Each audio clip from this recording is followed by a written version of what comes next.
welcome to the Gift Show. My guest today is Kate Rooney. Kate, you're very welcome on the Gift Show. John, thanks a million for having me, and I'm glad to be here second time round. So yeah, it's wonderful. Thank you. You're very welcome. I was reading an article there in the Sunday Times newspaper. It's about turkeys for Christmas, and there's fewer poults available this year. Consequently, the price of turkey is going to be slightly dearer for the consumer. But turkey farmers in Ireland are very concerned about the spread of bird flu or avian flu, and it's decimated stocks in the UK. Now, it hasn't got into um, stock here in Ireland yet, but if it does, it could cause major problems both for turkey farmers and consumers towards Christmas time, when there could be a great shortage of turkeys for Christmas. So people might have to look for alternative Christmas dinner. What would be your advice to the average family or the vulnerable person who's struggling to make ends meet during this winter period, Kate? I think a lot of people are probably going to have a very difficult, part of this year coming in. Especially, the weather's been quite mild at the minute, but when that weather changes, I think a lot of people are going to find it very tough. My advice has always been the same, if it's in business or whether it's personal life, is cut your cloth. I do believe we have to cut our cloth to meet where we are. I think COVID taught us that a good bit. Not everyone had a party in COVID. A lot of people did. A lot of people were working from home, getting paid and not spending, and had a nice savings the other side of it. A lot of people did not fall into that bracket, but they still survived. And I think the reason that, and survived is probably too extreme, they thrived, I think, in a lot of occasions. And I think the reason for that is we don't need as much as we think we need. So I think if you're asking what can we do with families, or what advice can we give to families that may be going through a tough time this Christmas, I think it's mindset. I think it's always mindset. And I think it's saying, do I really need that? Do I need to be showing how many toys my kid has versus the child next door? The answer is no. So cut the cloth and go back to what really matters, and think about the amount of stuff that we already have, and what we actually consume, and do we need any more? And I think in a lot of cases, John, we don't. Yeah. Well, I think for our most vulnerable in society, they have to discuss in their own mind or get advice on how much money should I put towards heating my house as against how much money should I put towards buying food. Now, if you're in a new house that's been built in the last 5 or 6 years, you're going to have a much better energy rating compared to the person who owns an older house. You'll have less heat loss, of course, so you can manage your heating bill more effectively in the new house. But if you're in an old house that's in need of structural work, in terms of insulation, you have to maybe decide, I'll buy an electric heater or two and use those in the main room, such as the kitchen or the living room, throughout the day, if needs be. And you might use your gas or oil heating at nighttime only. These are the type of choices people are having to look towards, I suppose. What's your thought in that area? I think they're very tough choices, especially if there's children in the home. I think if you're single, or if it's a couple, staying to one room can be a lot easier. But I had my nephew here at the weekend, who's 2 years of age, and Very trying to good. keep him in one room is not an easy feat. So I think, again, being practical, as you say, it's the woolly socks. It's the, maybe the extra layer on. It's thinking about when and where you're putting the heat on, and is there alternatives such as electric blankets or hot water bottles. So I think sometimes if we get to the practicalities of it, and take ourselves away from the despair, and start thinking practically, we can start to figure out ways out of it. That's not to take away from the fact that a lot of people would be having a very tough time. But my advice is to try to come away from the catastrophe thinking, move into a more pragmatic thought process, and think about, what can I do? What's within my means that can make a difference? And obviously seek advice. Always seek advice, because most people aren't aware of what's out there. I wouldn't be aware of what grants and things are available. But when we ask, we can sometimes get pleasantly surprised. True. And I think the problem for people who want to retrofit a house, for example, is that you could be joining a very long queue of people who are ahead of you in the waiting line. So you have to get over the winter months and maybe the spring months yet before you get a builder to come to your house and do the work for you. And there's also the cost of, these new type of boilers you can get in your house. They're not cheap. They're pretty expensive to say the least. So it's going to take time, effort, and a lot of investment before people see a return on any, retrofitting they do in their house. Yeah. But in the meantime, you have to look at ways you can cut your bills and cut your cloth to suit your measure. I think also, if you just consider staple foods like beans, they're full of fiber. You can use those type of foods throughout the winter months with toast, hot beans and toast for lunch or for even for dinner if needs be, if the worst comes to the worst, instead of going for your takeaway. That's where you can save money. Yeah. Yeah, absolutely. And again, it's about being practical. It's about being practical. And when money's tight, unfortunately, the takeaway becomes a luxury and not something that you can have, just whenever you need it. So it's about being practical and doing those practical steps to kind of get you out of the hole so you can get to the better place. And it's not going to be here forever, John. We're in a bit of a blip at the minute, but it's not forever. So I think it's important to also look at the light at the end of the tunnel and realize it's not nice now. I'm in a bad place now. I'm not liking it, but what can I do? And I think when you're in that hole, it's looking at what's within your control. What can you control? As opposed to falling into that victimhood, try to move out of that victimhood mindset as quickly as possible and move to the controllables. Yeah. I think also if people have teenage children, you have to set an expectation with them for this, forthcoming Christmas, that they might get one decent present instead of two or three that they've gotten in the most recent past. Mm-hmm. You just have to be firm with them and say, we have to cut back here and make do with the best we have. You're getting one decent present and maybe a surprise, and just leave it at that. Don't set the bar too high for them, and don't give them false expectations. So you have to be just upfront with teenagers, I suppose, in that situation. Yeah. Yeah, absolutely. I had an interesting discussion there the other day with a colleague of ours, Louise Lally, who, like yourself, has come from a retail background. And she was talking about sustainability, and people could make use of sites such as Rent the Runway to hire out clothes, when they need them, and then they can be returned post an event. What ideas do you have in terms of retail and consumer that people could, save money or make more effective use of their budget in the retail sphere? Well, my thought around this is not as a result of the current climate. My thoughts around this have been my thoughts for quite a time. And I think what we're going to see within the retail sector, and what I've noticed with a lot of my clients, is you'll see less footfall. You'll see less people, about, but we're buying higher price product. We're buying higher quality product because it lasts. So the whole idea of throwaway fashion, it's there. It's not going away anytime soon. And people that say that it is, I think, are misguided. It's there. There's a massive market for it, but there's also a huge market for good quality clothing. Realizing that if I buy a coat this Christmas, I'm going to wear that same coat to next Christmas. I'm going to launder it. I'm going to look after it. I'm going to, maintain it. So I think there's definitely a move to quality retail. And that's a fantastic opportunity, John, especially in the Irish market, because we have amazing independence. And it's these sort of times are the rise of the independent, because we've got clubs within the independent, we've got understanding within the independent, we've got conversation within the independent that we do not have on the mainstream high street.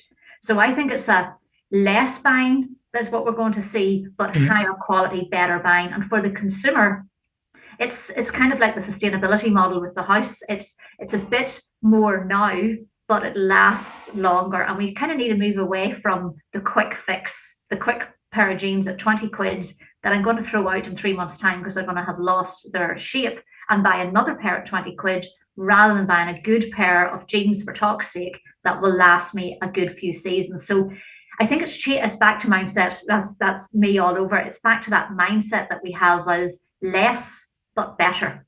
Yeah, that's a good point there that you're making there, Kate, because what you're saying is effectively it's better to invest in a good quality coat that will last you maybe 3, 4, 5, even more in terms of years, than going out there to buy the cheaper coat that you get a year or two out of, and then eventually you have to replace it with another coat. So I think what you're saying there is shop around, look for the value, Mhm. and don't, spend on impulse. Shop Mhm. around and see what bargains are out there. And again, wait till the Christmas sales, for example, if needs be, to look for that bargain because there's always bargains to be got during the Christmas sale. So shop around. And I think what you're saying there is there's often a lot more value to be got from approaching the independent retailer because they have to build that trust with you for you to do business with them. And they will actually reciprocate often in terms of giving you small discounts if you buy that top end coat or suit or dress, whatever the case may be. So I think there's Absolutely. good value in saying in what you're saying there. I know so many independents, John, that look after their regular customers. Do you know, they look after them, they'll knock a few quid off, they'll keep something behind for if you can't afford it right now, it'll be maybe put behind, for a couple of weeks. You Yeah, get care in an independent that you just don't get in the high street. And I'm not dissing the high street, I've worked in the high street, but there's yeah, a difference, I think, starting to emerge. The other thing about the independent, John, is we need money in our communities, in our cafes, in our true, pubs, in our restaurants. And that independent's probably living in the community. That money's gone back into the community. true. So, there's a big push for that as well. Yeah.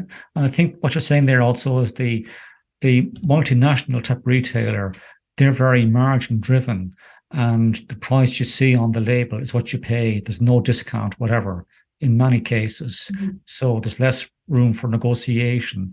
You can do that with your independent retailer. And they'll say to themselves, if I give a small discount here, Kate or John or anybody else will return to my shop in the near future to buy another suit, coat, shirt, dress, whatever the case may be. Yeah, so you're going to become a retained client. Whereas the Absolutely. multinational high street person, the customer is just a number, effectively, is what you're saying. Yes, Yeah. absolutely. Yeah. Yeah. How do you think we should be? What do you think we should be doing in terms of looking out for the vulnerable in our society over Christmas? Uh, I think that comes back to, and I think COVID was terrible in lots of ways, but brilliant in many ways. We learned many lessons during COVID. One of true, the big things that came out of COVID were checking on neighbours, checking on the elderly. Do you have your groceries? Do you need a hand? Is there something I can do? And I think if we again tap back into that mindset, tap back into the mindset that we're not alone in this world. We're not just single entities. Mary might be living down the road, and I know that nobody visits her on a Tuesday because the daughter's working. So maybe I'll give the door a tap just to make sure that the temperature in that house is okay. Just to make sure she's all right. Maybe to true, bring her down a meal, maybe to invite her even better up for a meal, because alongside the, getting out of the house and getting company then as well, and there's warmth and there's, enjoyment in that. So I think I think it's getting out of our own space at times and showing that empathy and that care and that kindness for the other people around us. Even when we have very little, we still have more than somebody else. And it's true. about sharing the very little that we have. I heard a wonderful saying, John, many, many, many years ago, and it stuck with me. And it was, if you're more fortunate than somebody, build a bigger table, not a higher fence.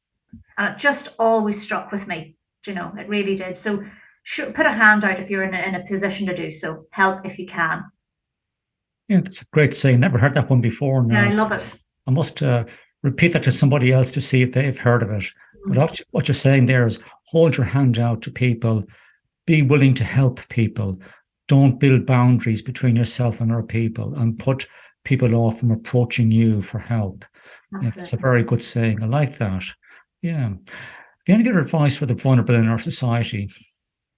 I think I think asking for help, we tell people you have to ask for help. It's okay to ask for help, put your hand up. That's very difficult, John.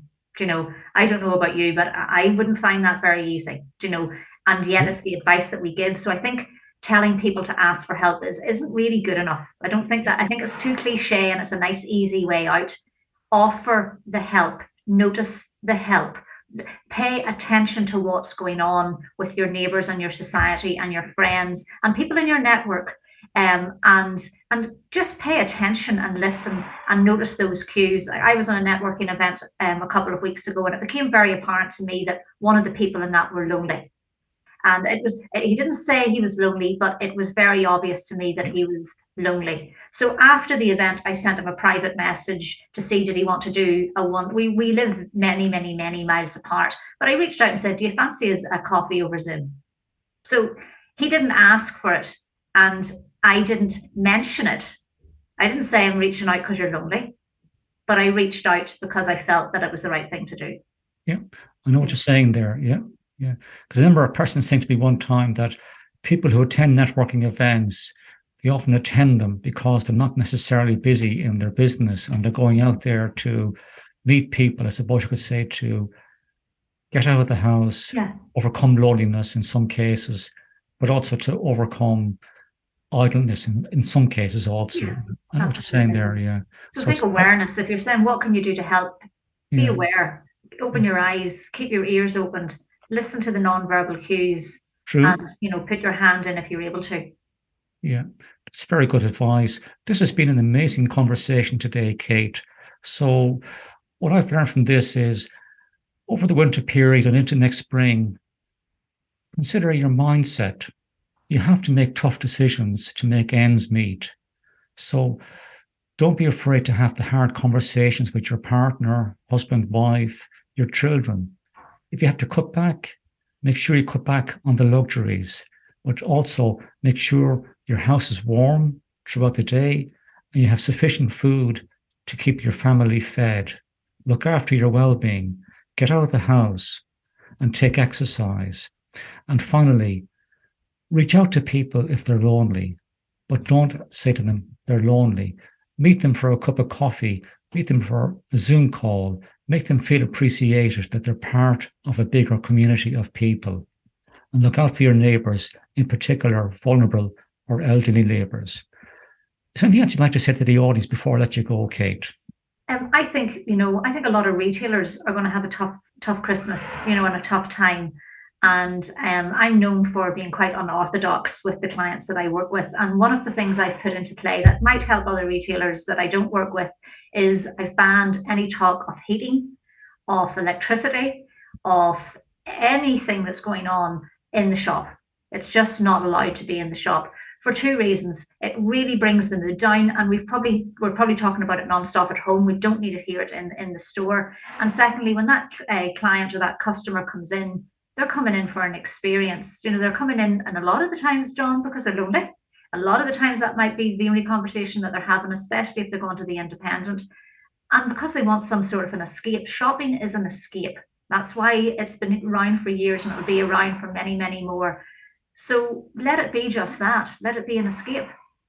Yeah, So if you're a retailer, think about the narrative in your store. Think about the energy in your store and think about the customer experience. We don't need to be talking about the electricity bill in a shopping experience when we're trying to feel good about ourselves. But we yeah. can do that in other places. So It's very appropriate talk in appropriate places. That's a very good point. It just brings it back. It brings me back to uh, the whole area of design thinking, where you're talking about the design of experiences. So, if you're an independent retailer, the most important thing for you to do is to make sure when that customer walks in the door, that experience they get from walking into your shop is positive from the word go Yeah. right through to completion that transaction, that they become a repeat customer.